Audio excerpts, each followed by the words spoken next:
어머, 자기야, 그만해. 누가 보면 어떡해. 괜찮아. 여긴 우리 둘뿐이야. 여보? 병실에서 둘이 뭐 하는 짓이야? 여보, 이건 오해야. 그냥 위로하려던 거야. 여러분, 구독과 좋아요, 알람 설정 부탁드립니다. 안녕하세요. 헤이설 라디오입니다. 오늘 사연의 주인공은 한 여성이 아버지의 재혼 후 맞이한 새엄마와 그리고 자신의 남편 사이에서 일어난 충격적인 사건에 관한 이야기입니다. 특히 병원이라는 특별한 장소에서 목격한 끔찍한 진실과 그 후 그녀가 어떻게 이 상황을 단호하게 해결해 나갔는지 사연 함께 들어보시죠. 저는 올해 32입니다. 평범한 삶을 살아왔다고 생각했어요. 좋은 직장에서 열심히 일하며 사랑하는 사람과 결혼까지 했으니까요. 하지만 인생이란 한순간에 모든 것이 무너질 수 있다는 걸 뼈저리게 느끼게 됐습니다. 3년 전 아버지께서 재혼하셨어요. 새엄마는 아빠보다 15살이나 어린 43이었죠. 처음 소개받았을 때 당황스러웠어요. 제가 언니라고 불러야 할 것 같은 나이였으니까요. 딸아, 아빠 늦게라도 행복하게 살고 싶구나. 이해해 주렴. 아버지의 간절한 눈빛에 반대할 수 없었어요. 게다가 어머니가 돌아가신 지도 10년이 넘었고 아버지도 이제 새 삶을 사실 나이였으니까요. 그래서 마음에 들진 않았지만 아버지의 행복을 위해 받아들였습니다. 그리고 저는 사귀던 남자친구와 1년 전에 결혼했어요. 남편은 첫인상부터 온화한 미소로 저를 사로잡았죠. 당신 아버님을 내 아버지처럼 모시고 새어머님도 잘 챙길게요. 그 말에 안심했던 기억이 납니다. 하지만 우리 결혼 생활이 그렇게 완벽하진 않았어요. 남편의 경제력은 그리 좋지 않았거든요. 저희 집안에서 신혼집도 마련해주고 차까지 선물해줬습니다. 아버지가 내 딸은 고생시키지 말라며 내민 손길이었죠. 아버지, 너무 많이 해주시는 거 아니에요? 네가 행복하면 됐다. 김서방도 이제 우리 가족이니까. 그렇게 우리의 결혼 생활이 시작됐어요. 남편은 가끔 저에게 미안한 마음을 내비쳤지만 저는 괜찮다고 우리는 가족이라고 위로했죠. 그러다 최근 새엄마가 계단에서 미끄러져 다리를 심하게 다쳐 입원하게 됐어요. 수술까지 받은 상황이라 아버지가 많이 걱정하셨죠. 아빠, 제가 병문안 갈게요. 고맙다, 딸. 아빠가 오늘은 회사 일이 바빠서. 제가 병문안을 가겠다고 했더니 의외로 남편이 먼저 나섰어요. 여보, 당신도 바쁜데 내가 다녀올게. 점심시간에 잠깐 들러서 과일이라도 전해주고 올게. 그 순간에는 정말 고마웠어요. 요즘 프로젝트 마감으로 정신이 없었거든요. 그렇게 남편이 병문안을 간 날 저는 회사에서 일을 하고 있었습니다. 하지만 그날따라 이상하게 가슴이 답답했어요. 불안감이 계속 밀려왔죠. 이 프로젝트만 끝내고 나도 가봐야겠다. 저녁이 되자 결국 저도 병원으로 향했어요. 아버지한테 전화해보니 회사에서 야근 중이라고 하셨고 남편은 이미 집에 돌아와 있을 시간이었는데 연락이 안 됐거든요. 병원 복도를 걸으며 511호 병실을 찾았습니다. 문 앞에 서자 안에서 웃음소리가 들렸어요. 여자의 깔깔거리는 웃음소리와 남자의 낮은 목소리, 너무나 익숙한 목소리였죠. 어머, 자기야, 그만해. 누가 보면 어떡해. 괜찮아. 여긴 우리 둘뿐이야. 심장이 빠르게 뛰기 시작했습니다. 설마 하는 생각으로 조심스레 병실 문을 열었어요. 그 순간 눈앞에 펼쳐진 광경에 숨이 멎는 것 같았습니다. 남편과 새엄마가 병실 침대 위에 누워 서로를 껴안고 있었어요. 둘은 마치 연인처럼 얼굴을 맞대고 서로를 사랑스러운 눈빛으로 바라보며 웃고 있었어요. 테이블 위에는 와인병과 2개의 잔이 놓여 있었습니다. 여보? 이게 뭐 하는 짓이야? 제 목소리에 두 사람이 화들짝 놀라 떨어졌어요. 남편의 얼굴이 하얗게 질렸습니다. 이건 그러니까 위로하려던 거야. 오해하지 마. 새엄마는 당황한 듯 이불을 끌어당겨 몸을 가렸어요. 하지만 이미 모든 것이 명백했습니다. 그들의 모습, 병실 분위기, 그리고 무엇보다 그들의 눈빛이 모든 것을 말해주고 있었으니까요. 둘이 언제부터였어요? 제 질문에 두 사람은 대답하지 못했어요. 그저 서로를 쳐다볼 뿐이었죠. 둘이 이러는 거 아버지는 알고 계세요? 여전히 침묵이 흘렀습니다. 그 침묵이 모든 것을 말해주고 있었습니다. 저는 아무 말도 하지 않고 문을 닫고 돌아섰어요. 다리가 후들거려 넘어질 것 같았지만 어떻게든 걸음을 옮겼습니다. 뒤에서 남편이 여보, 잠깐만! 하고 외치는 소리가 들렸지만 듣지 않았어요. 그날 저는 병원 주차장 벤치에 한참을 앉아 있었습니다. 머릿속이 하얘졌어요. 남편과 새엄마, 제가 가장 신뢰했던 두 사람이 저를 배신한 거죠. 그 순간 저는 결심했습니다. 둘 다 제 인생에서 완전히 지워버리기로요. 병원을 나오면서 저는 흔들리는 마음을 다잡았습니다. 감정적으로 행동하면 안 돼. 증거가 필요해 라는 생각이 들었어요.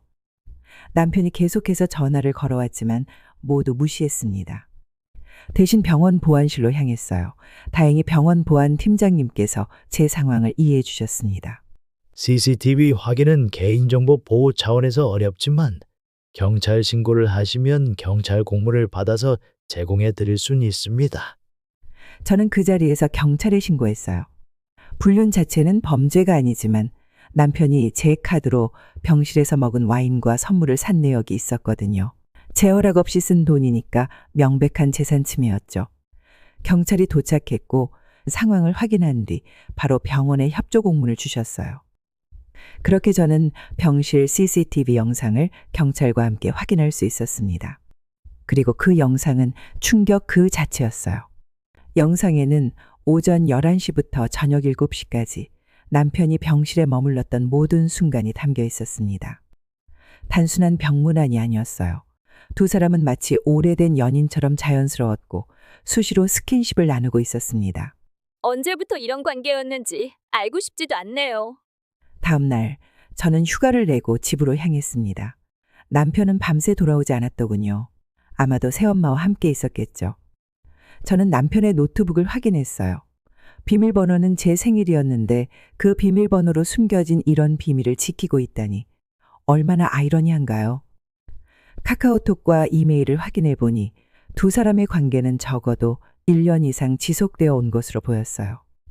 심지어 저희 결혼식 한 달 전부터 수백 통의 메시지와 비밀 만남 사진들이 있었습니다. 여보세요? 아버지 지금 시간 되세요? 제가 꼭 드릴 말씀이 있어요. 아버지를 만나기로 했습니다. 회사 근처 카페에서 아버지는 제 표정을 보고 즉시 알아차리셨어요. 무슨 일이니? 얼굴이 안 좋구나. 아버지 보여드릴 게 있어요. 저는 준비해간 태블릿으로 영상과 메시지들을 보여드렸습니다. 처음에는 믿지 않으셨어요. 그러다 점점 표정이 굳어지시더니 마지막엔 손이 떨리기 시작했습니다. 이럴 수가. 내가 얼마나 그 애를 믿었는데. 아버지, 새엄마랑 제 남편이 어떻게 이럴 수 있죠? 아버지는 한참을 말없이 앉아 계셨어요. 그러더니 갑자기 일어나셨습니다. 가자. 어디로요? 병원으로. 직접 확인해야겠다. 병원에 도착했을 때 역시나 남편이 그곳에 있었어요. 새엄마의 병실 앞에서 핸드폰을 만지작거리고 있었죠. 김서방, 아버지의 목소리에 남편이 깜짝 놀라 고개를 들었습니다. 아버님, 들어가 보자. 병실 안에는 새엄마가 누워 있었어요. 우리를 보자 얼굴이 하얗게 질렸습니다. 여보? 아버지는 아무 말 없이 태블릿을 꺼내 영상을 보여주셨어요. 새엄마의 얼굴이 창백해졌습니다. 설명할 기회는 줄게. 사실대로 말해. 남편과 새엄마는 서로를 쳐다보더니 결국 새엄마가 입을 열었어요. 처음에는 그냥 위로받고 싶었어요. 당신과 나이 차도 많이 나고 외로웠거든요. 그래서 내 딸의 남편한테 위로받았다고? 그것도 1년 넘게? 아버지의 목소리가 점점 커졌습니다. 당장 이혼해. 아버지의 선언에 새엄마가 울기 시작했어요. 여보, 제발 이러지 마세요. 저 갈 곳이 없어요. 그건 내 알 바 아니야.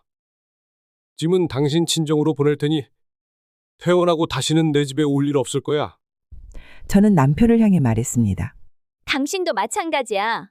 찢어지게 가난한 집에서 구해줘서 집 해주고 차 해주고 편하게 살게 해줬더니 뭐 장모랑 바람을 펴? 당장 짐 싸서 나가. 남편은 무릎을 꿇었어요. 제발 한 번만 용서해줘. 다시는 이런 일 없을 거야. 정말로 사랑해. 사랑? 그런 말 입에 담지도 마. 당신이 사랑한 건 내가 아니라 저 여자겠지. 결국 그날 아버지는 새엄마에게 이혼 서류를 내밀었고 저도 남편에게 이혼하자고 했습니다. 두 사람 다 무일푼으로 쫓겨나게 됐죠. 한 달 후 이혼 소송이 시작됐습니다. 아버지는 재산 분할 없이 깔끔하게 이혼했고 저도 남편의 부정 행위를 이유로 유리한 조건으로 이혼 절차를 밟았어요. 가끔 새엄마와 남편이 함께 다니는 모습을 목격한다는 지인들의 연락이 왔습니다. 둘이 싸구려 원룸에서 함께 산다는 소문도 들렸어요. 하지만 더 이상 관심 없었습니다. 두 사람 다 제 인생에서 완전히 지워버렸으니까요. 딸, 아빠가 미안하다. 아빠가 여자를 제대로 못 봤구나.